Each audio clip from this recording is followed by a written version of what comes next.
Estamos en campaña, pero la gente, o mejor dicho, el país político no acepta que estamos en campaña. No, pero hay una campaña de hecho. Hay candidaturas en la calle. ¿Cuál es tu percepción del momento?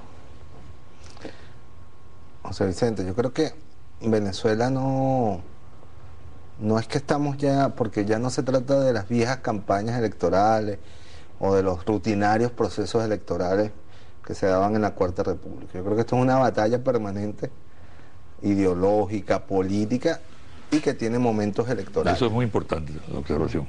Sí. Sí, Y que tiene componentes electorales. Por eso siempre pareciera que estamos en campaña, exacto. porque es una confrontación de la visión de una minoría sobre de una minoría que tiene una visión excluyente de la sociedad y de la hegemonía democrática que ha venido construyendo el presidente. Y eso siempre, todos los días, cada minuto, cada segundo, es la batalla. Cada día quisiéramos más que fuera la batalla de las ideas y no de las locuras y de los actos desesperados, etcétera, porque de eso se trata la democracia, una gran batalla y una confrontación de ideas y la construcción de una hegemonía democrática que decide el pueblo. El pueblo ha decidido por la hegemonía que lideriza el presidente Chávez. Algunas encuestas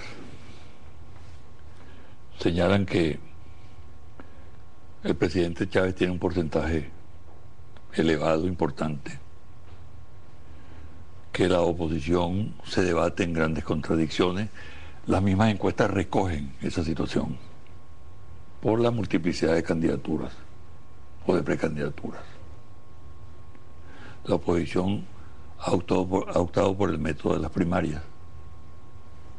En lugar de hacer esas primarias este año, la trasladaron para el año entrante. Con el descontento de algunos, ¿no? Por supuesto, sí. O de muchos. Sí, porque ahí se ve que el sector que tiene candidato ya le interesaba hacerlo cuanto antes. El sector que no tiene candidato, obviamente no tiene que cocinar su candidatura previamente, ¿no? Ahora, se plantean algunos interrogantes. Por ejemplo, ¿las elecciones deben ser separadas o juntas? La elección presidencial y las elecciones para los gobernadores y alcaldes. ¿Qué piensas tú? Mira, no me corresponde a mí porque es una decisión que debe tomar el Consejo Nacional Electoral. Solo te puedo decir que el comandante Chávez y el Partido Socialista y la Fuerza Revolucionaria estamos ya preparados para el día, la hora, la fecha que sea, y juntas o separadas, para seguir garantizando el camino a la transformación revolucionaria de Venezuela. Es decir,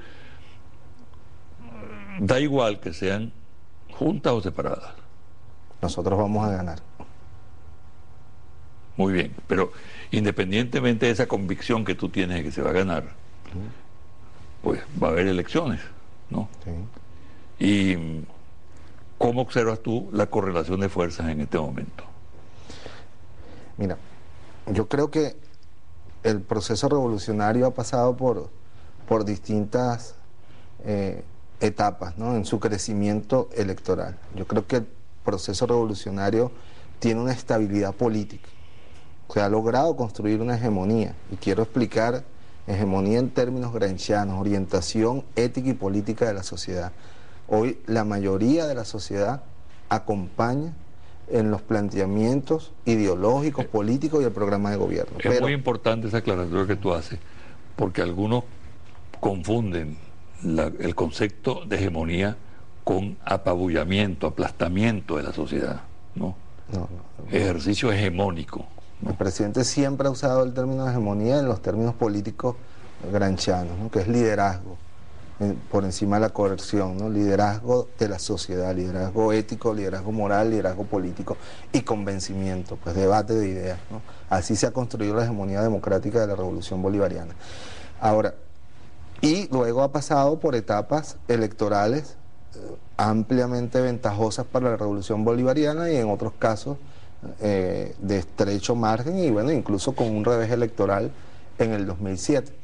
Por eso, para nosotros, cada evento electoral significa un esfuerzo organizativo y político importante, porque sabemos que estamos jugando un juego democrático que nosotros hemos demostrado respetarlo, ¿no?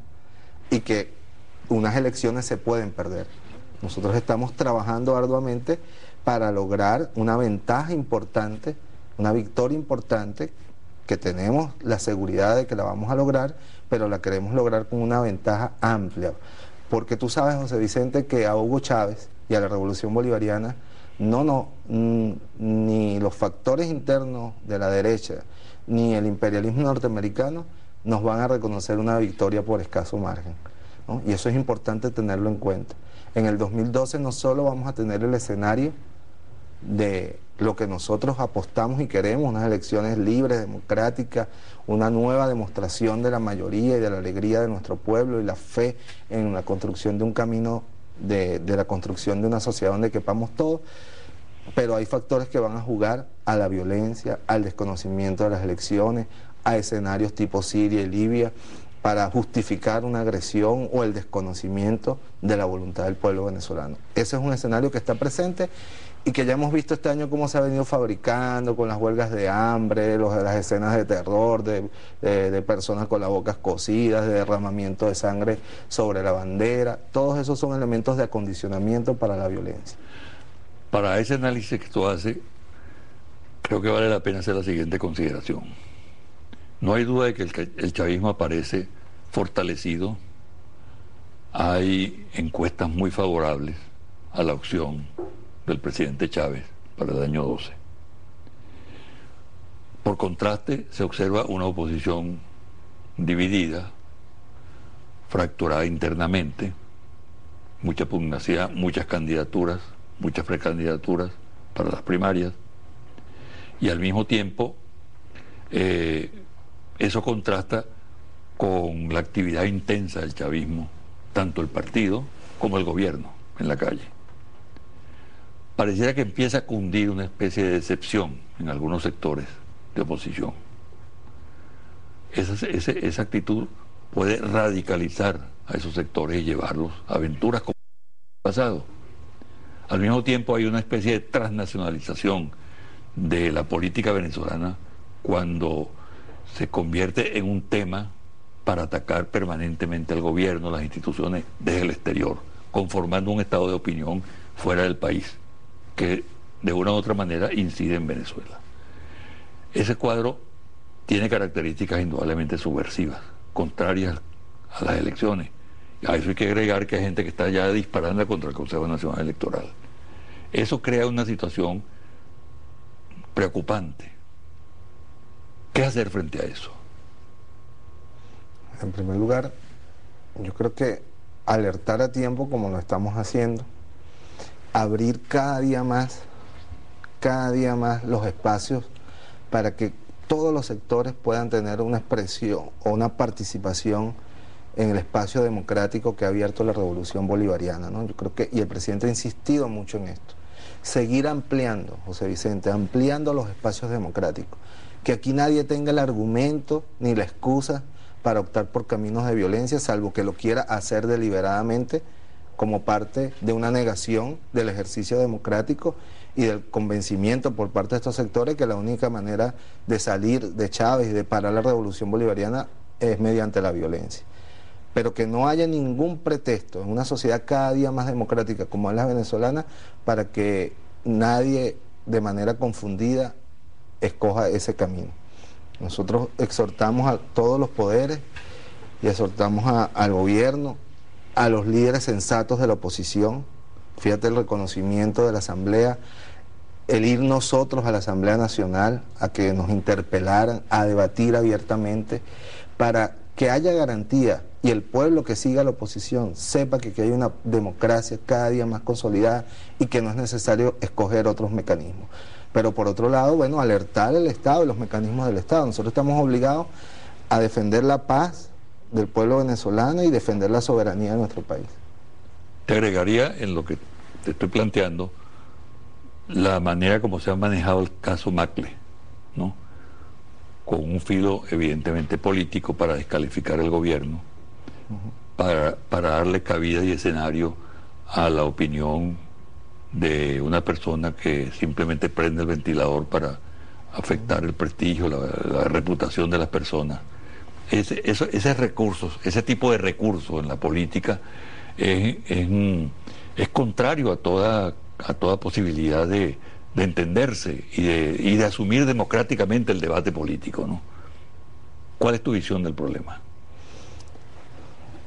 Que como quedó demostrado cuando gobernaron, esa clase política no tiene ningún talante democrático, que es una clase política acostumbrada al ejercicio del poder arbitrario, y cuando no lo puede ejercer, no tiene elementos para un debate político democrático, y siempre va a buscar los caminos de la guerra sucia contra el país, contra las instituciones del Estado, la desestabilización política, la conspiración, la participación en planes de agresión extranjera contra nuestro país, desde todo punto de vista, mediático, de intervención extranjera directa. Y yo creo que la mejor muestra la tuvimos en la Asamblea Nacional. El país pudo ver la incapacidad política del 99% de esos líderes de la oposición. Y ahí está la crema innata de la oposición, incapaz de rebatir con ideas los argumentos que el gabinete ejecutivo fue a exponer, incapaz de reconocer un solo logro del gobierno, incapaz de hablar con sinceridad sobre su proyecto político y económico, y por lo tanto dedicarse nuevamente a la demagogia barata, a intentar incursionar en el discurso de lo popular, pero que no les alcanza muy lejos, porque cuando se trata ya de que el gobierno incrementa salarios mínimos, salen a defender los intereses empresariales, o cuando el gobierno decreta el ticket alimentación para todo el universo de los trabajadores, salen a defender los intereses de clase que le corresponden, cuando el gobierno interviene a los estafadores inmobiliarios, salen a defender a los constructores estafadores, de manera que ellos, el discurso de lo popular no les llega muy lejos, porque sus intereses de clase están del lado de los explotadores. Sin embargo, tú persigues interlocutores en sectores de la oposición. Mira, hay personas que tienen cultura política, pero, sí, José Vicente, es que porque tú y yo vivimos la experiencia sí, previa al 2002, pero te quiero y decir uno vio a supuestos interlocutores democráticos después, cómo andaban con la antorcha y el sable buscándonos para cortarnos la cabeza, claro, y quemarnos vivos. Se quemaron, yo en verdad siempre voy a tener un nivel de duda respecto a cualquier interlocutor de la oposición, porque nosotros convivimos con ellos antes del 2002, establecimos relaciones políticas para coexistir, para convivir en el marco de la Constitución, y bueno, ya el país conoce lo que pasó el 11 de abril de 2002 y los días subsiguientes. Y no se trata de rencores ni de venganza, a nosotros no nos anima eso, sino de que la ingenuidad la dejamos atrás, ¿no? Está bien.